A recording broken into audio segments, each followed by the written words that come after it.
Welcome back to Eha designs. Pure cotton fabric, silky cotton ഫാബ്രിക്കിൽ batik prints ചെയ്തിട്ടുള്ള beautiful budget friendly unstitch salwar suits collections ആണ് കാണിക്കുന്നത്. Ready for despatch, express delivery. Try ചെയ്ത് നോക്കുക. നമ്മൾക്ക് എല്ലാവർക്കും ഭയങ്കര ഇഷ്ടമാണ് ബതിക് പ്രിന്റ്സ്. ഭയങ്കര സോഫ്റ്റ്, എന്താ പറയുക, ഭയങ്കര കാണാൻ ഭയങ്കര ക്യൂട്ടാണ്. അതേപോലെ തന്നെ ഇതിനകത്ത് യൂസ് ചെയ്തിരിക്കുന്ന ഫാബ്രിക് ഭയങ്കര സോഫ്റ്റ് ആണ്. കളർ പാലറ്റ് നല്ലതാണ്. പ്രൈസ് വരുന്നത് 999. സോ പ്രൈസ് ഓൾസോ നല്ലതാണ്. ഉറപ്പായിട്ട് എല്ലാവരും ട്രൈ ചെയ്ത് നോക്കുക. അടുത്തത് ലാവൻഡർ, ബ്യൂട്ടിഫുൾ ആയിട്ടുള്ള ഒരു ലാവൻഡർ ടോൺ വിത്ത് വൈറ്റ് കളറിലെ hand batik with dupatta, same colour shantoon pants. Shantoon അല്ല അല്ലെ, cotton, cambric cotton bottom.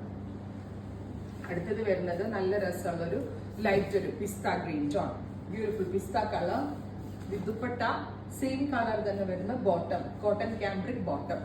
Next one വരുന്നത് സഫാർ ഗ്രീൻ, ബ്യൂട്ടിഫുൾ സഫാർ ഗ്രീൻ കളർ വിത്ത് ഇതുപോലെ തന്നെ വരുന്ന batik print, dupatta, bottom. Next one വരുന്നത് ഡസ്റ്റി പീച്ച്, നല്ല രസമുള്ള ഒരു dusty peach colour with dupatta, same colour തന്നെ വരുന്ന ഷാൻറ്റോൺ പാൻസ്. നമുക്ക് ഓഫീസിലൊക്കെ പോകുമ്പോൾ ഇട്ടിട്ട് പോകാട്ടോ. പിന്നെ ഇത് ഹാൻഡ് വാഷ് പോസിബിൾ ആണ്. ഹാൻഡ് വാഷ് എന്ന് പറയുമ്പോൾ നിങ്ങൾ ഒരിക്കലും മെഷീനിലിട്ട് കഴുകുന്നത് ചിന്തിക്കരുതും, സോപ്പ് പൗഡറിൽ ഇട്ട് കഴുകരുതും. ഷാംപൂ വാഷ് ചെയ്ത് സ്റ്റിഫൻ ഷൈനൊക്കെ മുക്കി അയൺ ചെയ്ത് റീയൂസ് ചെയ്യണം. നമ്മൾ അതേപോലെ തന്നെ സൂക്ഷിച്ചിട്ട് വാഷ് ചെയ്യാവുള്ളൂ. ഇത്രയും കളേഴ്സ് ആണ്. Ready for dispatch. ട്രൈ ചെയ്ത് നോക്കുക.